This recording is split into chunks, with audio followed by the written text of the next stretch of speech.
Good morning eighth standard. So students, हमने first chapter शुरू किया था ग्रामर भाग से, यानी कि व्याकरण भाग से भाषा विचार। बच्चे, हमने इसका स्टार्टिंग वाला जो टॉपिक था वो कंप्लीट कर लिया था कि भाषा का विचार क्या है, भाषा कैसे आई। फिर हमने भाषा के रूप पढ़े, यानी कि उसके भेद। फिर हमने लिखित भाषा, मौखिक भाषा का वर्णन पढ़ा सारा। आज बच्चे नेक्स्ट हम करवाने जा रहे हैं जूम पर। बेटे हमारा हो चुका है, साथ साथ जूम क्लास भी अटेंड किया करें।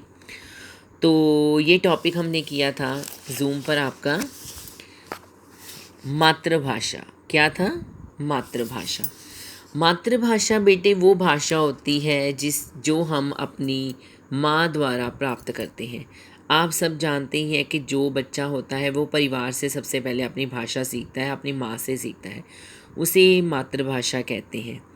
यदि परिवार में गुजराती बोली जाती है बच्चे, तो फिर बच्चा गुजराती ही सीख जाता है, क्योंकि उसकी मातृभाषा गुजराती ही होगी जो उसकी माँ उसके साथ बातचीत में प्रयोग में लाती होगी। अगर परिवार में पंजाबी बोली जाती है तो बच्चा पंजाबी भाषा ही सीखेगा। तो इसको कहते हैं हम मातृभाषा। अगर वो कश्मीरी भाषा में बात करें तो बच्चा भी कश्मीरी भाषा सीखेगा, तो इसे हम कहते हैं मातृभाषा। नेक्स्ट बेटे हमारा राष्ट्रभाषा। राष्ट्रभाषा बेटे वो भाषा होती है जो हमारे राष्ट्र की भाषा होती है, हमारे देश की भाषा होती है। ये भाषा का प्रयोग बेटे अधिकांश मैंने ज़्यादातर लोगों के द्वारा किया जाता है, वो हमारी राष्ट्रभाषा कहलाती है। भारत में हिंदी का प्रयोग लगभग 70% निवासियों द्वारा किसी न किसी रूप में किया जाता है, अतः हिंदी को हमारी राष्ट्रभाषा भी कहा जाता है। और बेटे आप जानते ही हो, प्रत्येक राष्ट्र की अपनी अपनी भाषा होती है, राष्ट्रभाषा होती है। जैसे जापान की जापानी है, चीन की चीनी है, फ्रांस की फ्रांसीसी है और यूके की अंग्रेजी है। उसी प्रकार बेटे नेक्स्ट हमारा है राजभाषा। राजभाषा बेटे वो होती है जो हमारे राजकाज की भाषा होती है, जिसका प्रयोग हमारा कामकाज के लिए भी किया जाता है, उसे हम राजभाषा कहते हैं। राष्ट्रभाषा और राजभाषा में अंतर है, इन्हें एक ना समझे। भारत के कार्यालयों में कामकाज के लिए हिंदी तथा अंग्रेजी दोनों भाषाओं का प्रयोग किया जाता है। 14 सितंबर 1949 को संविधान के अनुच्छेद 343 के अनुसार हिंदी को भारत की राजभाषा घोषित किया गया, इसलिए प्रतिवर्ष इस दिन हिंदी दिवस भी मनाया जाता है।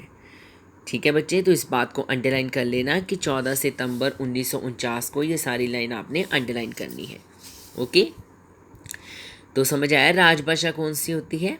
ठीक है, तो नेक्स्ट करेंगे संपर्क भाषा। संपर्क बेटे होता है आपस में बातचीत करने का एक जरिया।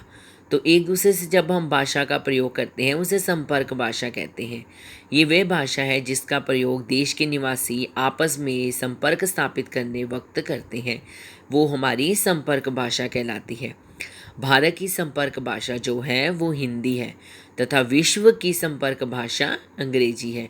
ये आपको क्वेश्चन भी पूछा जा सकता है, तो इसको अंडरलाइन कर लीजिएगा।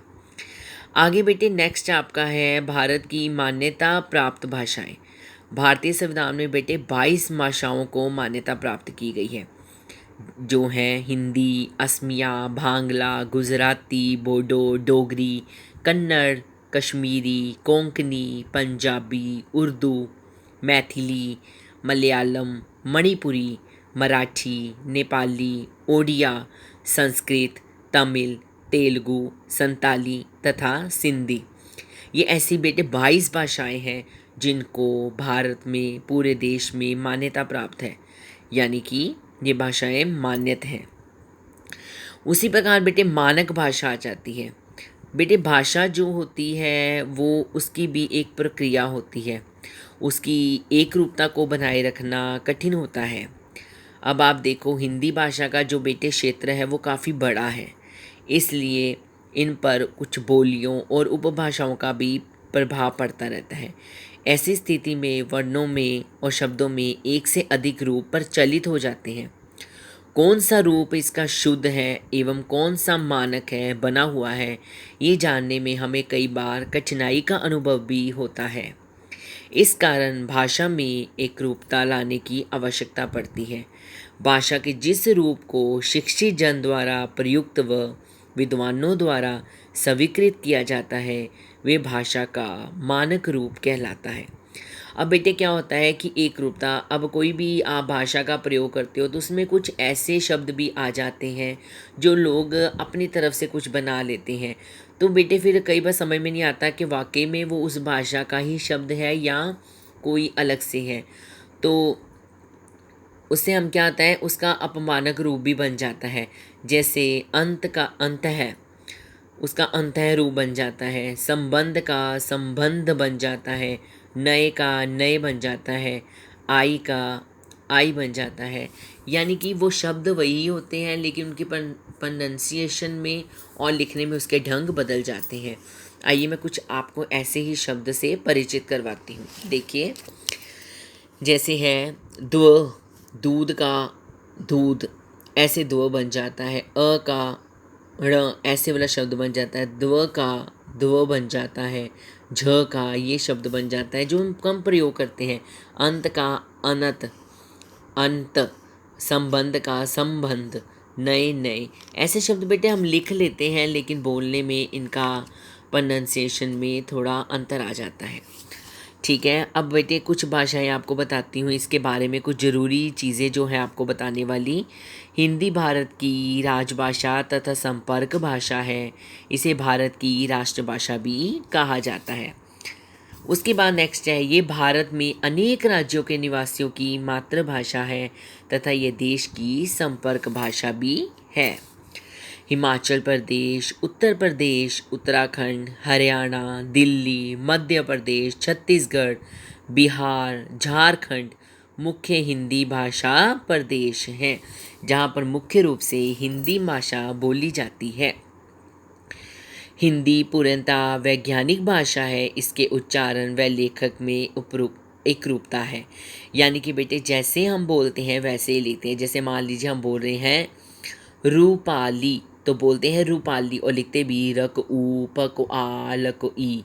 तो यानी कि इसके उच्चारण में, बोलने में और लेखन में एक जैसा रूप आता है। नेक्स्ट आपका है, लिपि चिन्हों के नाम व ध्वनि में कोई अंतर नहीं है। जैसे रोमन में अक्षर बी की ध्वनि भ है परंतु हिंदी में अक्षर अ की ध्वनि अ ही है। यानी कि जो बोला जाता है हिंदी में वही लिखा जाता है। हिंदी फिजी देश की भी राजभाषा है। फिजी देश है, वहाँ पर भी हिंदी को राजभाषा कहा जाता है। नेक्स्ट है Mauritius, Fiji, Trinidad, Tobago, Suriname, Malaysia, America, दक्षिण Africa, Yemen, Uganda, Nepal, New Zealand, Germany आदि में भी बोली जाती है। कौन सी भाषा? Yes, very good, Hindi. Doctor Jayanti Nautiyal ने 20 वर्षों तक देशी तथा विदेशी भाषाओं के आंकड़ों का अध्ययन करके ये सिद्ध कर दिया है कि हिंदी भाषाओं की संख्या चीनी बोलने वालों से अधिक है। संपूर्ण विश्व में हिंदी भाषा में सबसे अधिक फिल्में बनाई जाती हैं।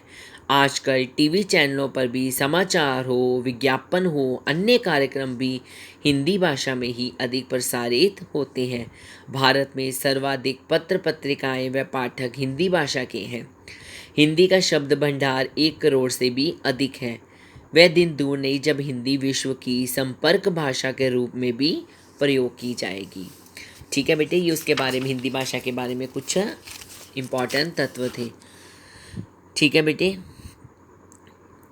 उसके बाद बच्चे आगे हैं बोली व उपभाषा। ये बेटे आपके लिए इम्पॉर्टेंट नहीं है, इसको रहने दीजिएगा।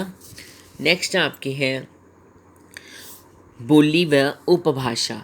बोली क्या होती है बेटे? बोली एक क्षेत्रीय रूप होता है। ठीक है, इसको भी अंडरलाइन कर लीजिएगा। एक क्षेत्रीय रूप होता है। ये भाषा का अल्प विकसित रूप होता है जो पूरी तरह से विकसित नहीं हुआ होता। इसे सामान्यतः बोलचाल में प्रयोग किया जाता है। इसमें साहित्य की रचना प्रायः नहीं की जाती। बोली बेटे क्षेत्रीय रूप में होता है जो तो कम लोगों में एक क्षेत्र में ही बोली जाती है। इसमें कोई साहित्य रचना नहीं की जा सकती, ये सिर्फ बातचीत के लिए प्रयोग की जाती है। कुछ साहित्यकारों ने बोलियों में साहित्य की रचना की थी, जैसे गोस्वामी तुलसीदास जी ने रामचरितमानस कवितावली अवधि में, सूरदास जी ने सूरसागर ब्रजभाषा में तथा विद्यापति ने पदावली मैथिली की रचना की। परंतु बोलियों में रचनाएं बहुत कम हुई। आगे चलकर ये केवल बोली तक ही सीमित रह गई। इनका आगे विकास नहीं हो सका। केवल खड़ी बोली का विकास होता गया और उसने आधुनिक हिंदी भाषा का रूप ले लिया। कुछ अन्य बोलियां भी हैं जैसे कन्नौजी, मगही, बुंदेली, भांगड़ू, बघेली, भोजपुरी आदि भी हैं। जैसे मिले सुर मेरा तुम्हारा तो सुर बने हमारा। इसे अलग अलग बोलियों में बोला गया है परंतु सबका एक ही भाव है। अतः बोली भाषा का अल्प विकसित रूप जरूर है परंतु इसका एक महत्वपूर्ण हिस्सा भी है। उपभाषा कौन सी होती है बेटे? जब बोली का क्षेत्र थोड़ा सा बड़ा हो जाता है तो वो उपभाषा बन जाती है। बोलियों में साहित्य की रचना तो नहीं होती परंतु उपभाषाओं में इसकी रचना होने लगती है। एक उपभाषा की कई बोलियां हो सकती है। अवधी, ब्रज तथा राजस्थानी बोलियों में साहित्य की रचना हुई थी और इनका क्षेत्र भी बड़ा व्यापक था। अतः ये उपभाषाएं बन गई। राजस्थानी की कई बोलियां हैं, जयपुरी, मेवाती, मारवाड़ी, मालवी आदि। अब जब उपभाषा का क्षेत्र विस्तृत हो जाता है तब वह भाषा का रूप ले लेती है। ठीक है बेटे, पहले बोली आई, बोली से बड़ी उपभाषा और उपभाषा से बड़ी हमारी भाषा। तो बेटे इतना समझ में आया आपको? उसके बाद बेटे हम आगे करेंगे। ये हमारा पेज नंबर था 11। ठीक है, अब आपको मैं बताती हूँ हिंदी में कौन सी उपभाषाएं हैं जिनको हम 5 वर्गों में किया है। पश्चिमी हिंदी, पूर्वी हिंदी, राजस्थानी, पहाड़ी हिंदी, मागधी। पश्चिमी हिंदी में आता है खड़ी बोली, ब्रजभाषा, हरियाणवी, बुंदेली, कन्नौजी। पूर्वी हिंदी में आता है अवधी, बघेली, छत्तीसगढ़ी। राजस्थानी में आता है मारवाड़ी, मेवाती, जयपुरी, मालवी। पहाड़ी हिंदी में गढ़वाली, कुमाऊनी। मागधी में मगही, भोजपुरी और अंगिका। ठीक है, यहाँ तक बेटे आज हम करेंगे। उसके बाद बेटे हम लिपि और व्याकरण और साहित्य को हम अगली बार पढ़ेंगे। ये आपका छोटा सा पाठ रह गया है जो हम अगली बार करेंगे। तो बेटे आज आपने सीखा उपभाषा कौन सी होती है, बोली व उपभाषा में अंतर क्या होता है और हिंदी भाषा की जो विशेषताएं और उपलब्धियां हैं।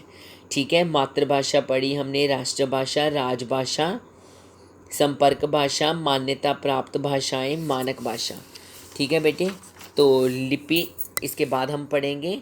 तब तक आपने अच्छी तरह इसको करना है और इसकी बैक एक्सरसाइज मैंने आपको सेंड कर दी है, वो आपने बेटे फेयर कॉपी पर बुक पर करनी है और क्वेश्चन आंसर इससे संबंधित जो हैं वो मैंने रिटर्न में आपको भेजे हैं, वो आपने कॉपी पर लिखने हैं। और कोई बात समझ ना आए तो बेटे कॉल कर लिया करो। थैंक यू सो मच बच्चे।